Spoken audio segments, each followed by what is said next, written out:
At midnight on August 15, 1947, the British Crown withdrew from the Indian subcontinent, leaving behind a fractured geography. Under the lapse of paramountcy, 565 independent princely states were instantly unmoored from British authority. Encompassing 40% of the landmass, they severed vital rail, road, and communication lines between the newly defined provinces, creating an immediate threat of balkanization. Section 7 of the Indian Independence Act terminated British suzerainty, but it pointedly did not transfer that paramountcy to the new dominions. Instead, it deliberately created a constitutional vacuum.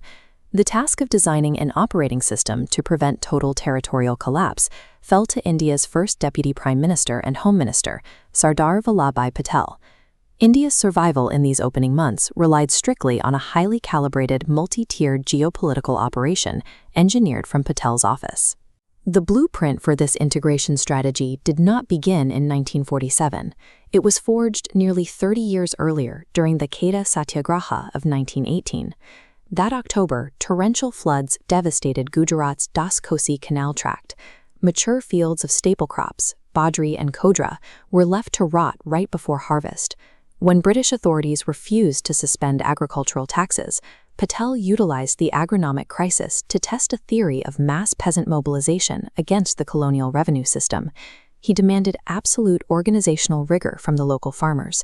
He centralized the negotiation process, removed emotion from the bargaining table, and strictly applied the legal code to box in colonial magistrates.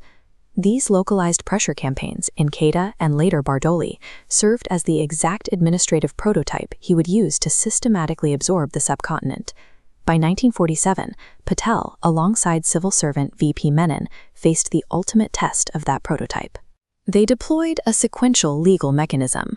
First was the Standstill Agreement, a transitional contract that simply froze existing administrative, fiscal, and communication arrangements to prevent immediate chaos. Once the baseline was secured, they introduced their primary legal weapon, the Instrument of Accession. This document required states to cede control over exactly 3 subjects: defense, external affairs, and communications. By demanding surrender on only those 3 critical vectors, the rulers retained their internal sovereignty. This lowered the barrier to entry, guaranteeing rapid initial compliance. While Patel engineered the legal boundaries, he utilized Governor-General Lord Mountbatten to personally persuade hesitant rulers, leveraging their remaining loyalty to the British Crown.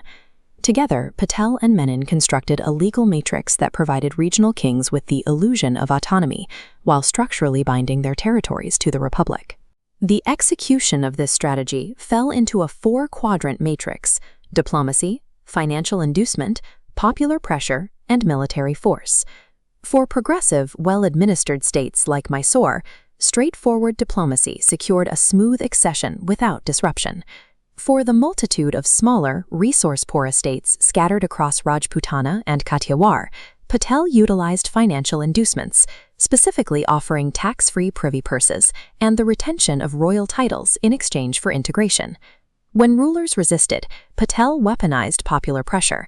By covertly supporting democratic Prajamandal movements, he allowed civilian agitation to compel the accessions of Travancore and Bhopal. Outlier states required escalation. In Junagadh, a Muslim Nawab attempted to accede to Pakistan, directly ignoring his Hindu-majority population and geographic contiguity to India. A localized uprising forced the Nawab to flee, allowing Patel to authorize an immediate plebiscite. The population voted 99.95% in favor of joining India. The most explosive variable was Hyderabad, the largest princely state, landlocked centrally, featuring a Hindu-majority population ruled by a Muslim Nizam. The Nizam demanded independent sovereignty and allowed violent Razakar militias to terrorize the local population to enforce his hold on power. When diplomacy and civilian pressure failed, Patel authorized Operation Polo in September. There was no single method for integration. Patel applied precise modular tools dictated strictly by the unique threat profile of each individual state. This massive geographic consolidation was executed simultaneously against the backdrop of the 1947 partition. The drawing of the borders violently displaced over 10 million people, creating a massive logistical and humanitarian shock that required immediate state intervention.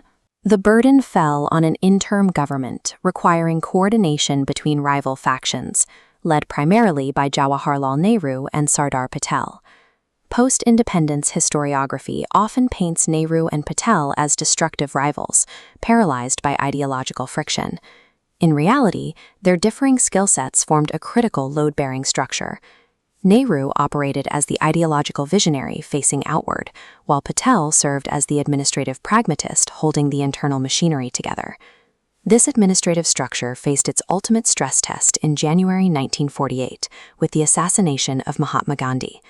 In the volatile hours following the murder, Patel issued an explicit, calculated broadcast appealing to the public to remain calm, specifically instructing them to protect defenseless Muslim citizens from retaliatory violence.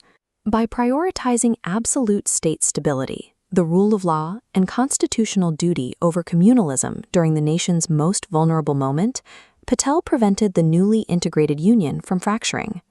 By late 1950, Patel's health had severely declined, and he passed away in December of that year. The sheer scale of his funeral procession on Rajpath served as visual proof of the state's newly solidified administrative unity. The presence of Nehru, President Rajendra Prasad, and the highest ranks of the military saluting the pyre actively dispels the notion of a fractured leadership.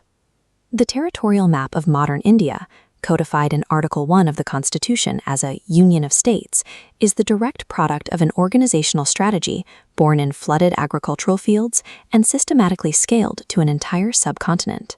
Without Patel's specific synthesis of legal architecture and decisive force, the democratic and economic unity of post-1947 India would have been impossible.